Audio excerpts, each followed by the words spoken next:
So, Zach, how are you, sir? What's going on, man? I'm doing good. How are you? Good, good, good. So, I want to talk to you about inflation and crypto. We've got CPI inflation data report coming up on October 13th. We got the Federal Reserve set to meet November 1st and 2nd. Oh, by the way, the Federal Reserve is going to meet again, December 13 and 14, right? Yeah, Man. mid-December. Yep. And so for the people like watching this, like, I don't care.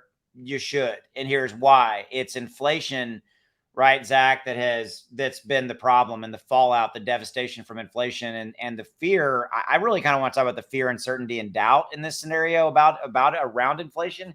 Kind of not really more about the stats, but more about the emotional turmoil that inflation is kind of created. Because, like for me, and I think it's kind of a normal reaction. It creates this mentality of, you know what?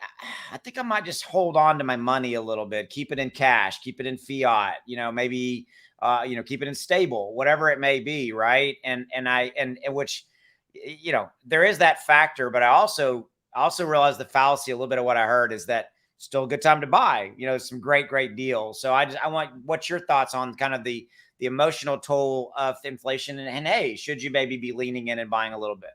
Yeah, it's tough, right? Because on one hand, you're trying to hang on to whatever you have. You're trying to, mitigate Because risk. everything costs more, right? And the fear and all that. Sure. Yeah. I mean, because first and foremost, make sure everything at home and your basic necessities are met before you even think about investing. Like, make sure you have all of that sorted out. But then it's really an interesting proposition because you want to save, you want to have cash on hand during times like this, right? Cash is king. But at the same time, it's the best way to build wealth. Like, these time periods are when millionaires are made, right? Like, Yeah. recessions have produced more millionaires than any other time periods. Yeah. So, I mean, I guess you got to kind of find that balance, find that middle ground of, okay. And really, I think it's a combination of just doing all the things that are just good practices all the time, like spending less, don't buy things you don't need necessarily, live below your means. Instead of buying the new tennis shoes, maybe put that $50 into Apple or Bitcoin or what have you. Yeah. Right. So those sort of practices, I think, really hit home during these times.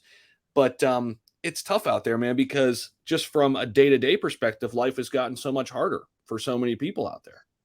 Yeah, and you look at the price of fuel at the gas pump, and depending on where you're at. I mean, here in Texas right now, it's it's $3, and we're glad that it's $3. That's a whole different, Yeah. and but it's just, I really like where you went with that. That that it's a situation where this is where recessions are. Which, by the way, we're in a recession. Let's call it what it is, right? We've officially qualified with 2 quarters of declining GDP. Come I on. know people don't want to just say the damn word, Oh but no, we can't say the word. That's we're here. somebody. We are Probably one. a couple of guys in black suits are going to show up at my house later, and probably you too, and go, Yeah. Mr. Hilton, you're not, whatever. I mean, we've But been classifying this as a recession since recession was created, since the idea. So I don't know. yeah, but we get the ability to recreate and rebrand anything we want, buddy. Yeah. Right? All right, there you go. Yeah. So I mean, again, I think though it is a situation where I mean, again, to kind of land this plane, right? You talked about take care of things at home. Yes, that's going to cost you more, and then maybe to your point, um, don't go buy stuff you don't need, right? And then if you, instead of buying that thing over there, take that $100 and yeah, maybe look at, number one, save a little bit. Cash is king.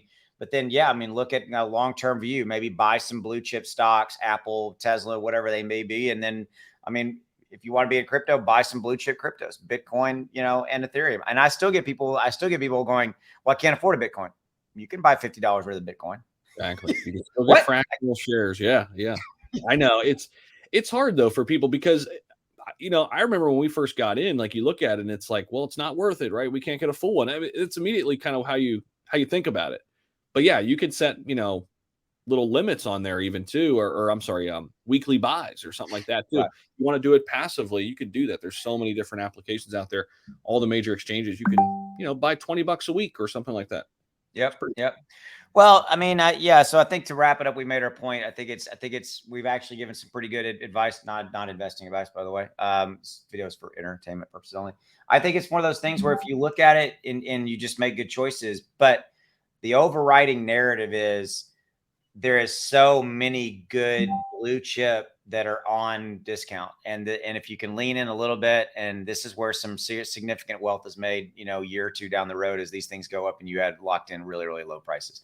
So No that doubt. said, if you want to learn more about Clear, drop in the description below. There's links to all their socials, all their information. I'd recommend you get over in their Discord. Lots of cool stuff coming. Clear is going to change the game in a positive way. We'll see you.